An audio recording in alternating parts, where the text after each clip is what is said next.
नमस्कार दोस्तों। आपने बहुत तरह की चोरियों के बारे में पढ़ा, देखा और सुना होगा। आज मैं आपको एक अनोखी चोरी के बारे में बता रहा हूँ।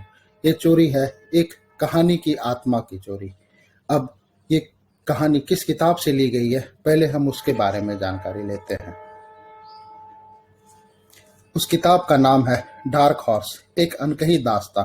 लेखक नीलोत्पल मृणाल है। साहित्यिक अकादमिक पुरस्कार से पुरस्कृत है। ये किसी परिचय के मोहताज नहीं है। लखपति लखप्रति लेखक है। अमेजॉन फ्लिपकार्ट पर इनकी किताबें धड़ल्ले से बिकती है। अमेजॉन पर 4.6 की रेटिंग है और 1651 रिव्यू है। इसी तरह गुडरीड पर 4.2 की रेटिंग है और 771 रिव्यू है। और फ्लिपकार्ट पर 4.5 की रेटिंग है और 634 रिव्यू है।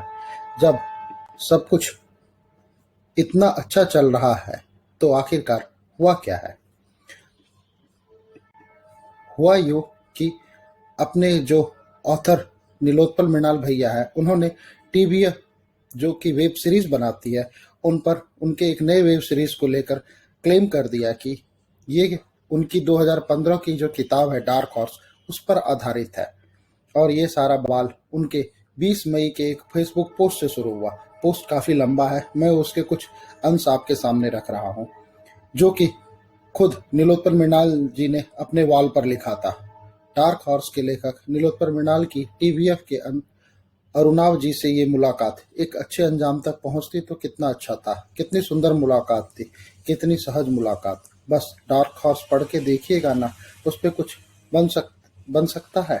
और बन ही गया, और बन गया मैं भी। खैर, मान भी लीजिए कि पूरी कहानी नहीं चोरी की, और मैं ये कहूँ कि डार्क हॉर्स की करीब 70% कहानी अब भी किताब में बंद है, उसकी चोरी नहीं हुई है। एस्पिरेंट ने बस 30% ही माल लिया है। ये अनुपात गणित का नहीं, साहित्यिक अंदाज से है। ऐसा नीलोत्पल मृणाल ने जी ने अपने फेसबुक पोस्ट पे लिखा। उसके बाद से ये कवायद फेसबुक और अदर दूसरे सोशल मीडिया पर गर्म हो गई कि जो ये कहानी जो है नीलोत्पल मृणाल की डार्क हॉर्स और एस्पिरेंट जो टीवीएफ की सीरीज है, ये चोरी की है। खैर, आते हैं हम अब दूसरे पहलू पर। बहुत सारे लोगों ने इस किताब को पढ़ा होगा, क्योंकि ये किताब 2015 में आई थी, 6 साल पुरानी हो गई है। और बहुत सारे लोगों ने टीवीएफ की सीरीज भी देखी होगी, क्योंकि इस सीरीज के हर एक एपिसोड का लोग बेचैनी से इंतजार कर रहे थे। तो आपको क्या लगता है, ये मैं आपके विवेक पर छोड़े जा रहा हूँ, जो आपको क्या लगता है इस किताब और इस सीरीज की कितनी समानता आपको दिखी है? वैसे जब सीरीज की बात हो रही है तो टीवीएफ के बारे में भी कुछ बात की जाए।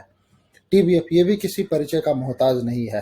हाँ, पहले ये स्पूफ बनाने में एक नंबर था, लेकिन पिछले कुछ सालों से ये एक ओरिजिनल कंटेंट दे रही है। यहाँ तक कि अमेजॉन और नेटफ्लिक्स को ये पछाड़ रही है, और इसे लोग बहुत पसंद भी कर रहे हैं।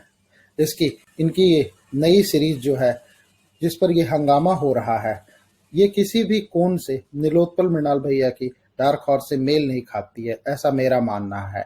हाँ, आप ये कह सकते हैं कि दोनों के प्लॉट सेम है। लोग यूपीएससी की तैयारी करने के लिए बिहार या दूसरे राज्यों से दिल्ली जाते हैं, तो कहानी में थोड़ी बहुत समानता दिख सकती है। या ये कह सकते हैं कि डार्क हॉर्स की कहानी की आत्मा का थोड़ा बहुत चोरी किया गया है इस एस्पिरेंट सीरीज में। वैसे भी ये दोनों चीज़ें बहुत ही बेहतरीन है। जिस तरह से डार्क हॉर्स किताब बेहतरीन है और जिस तरह से ये एस्पिरेंट सीरीज बेहतरीन है, आप दोनों को देख सकते हैं और एक को पढ़ सकते हैं। तो इसी नोट के साथ कि ये किताब से चुराई हुई नहीं है, और एस्पिरेंट भी अपने आप में एक ओरिजिनल है। मैं अब ये वीडियो बंद कर रहा हूँ। नमस्कार।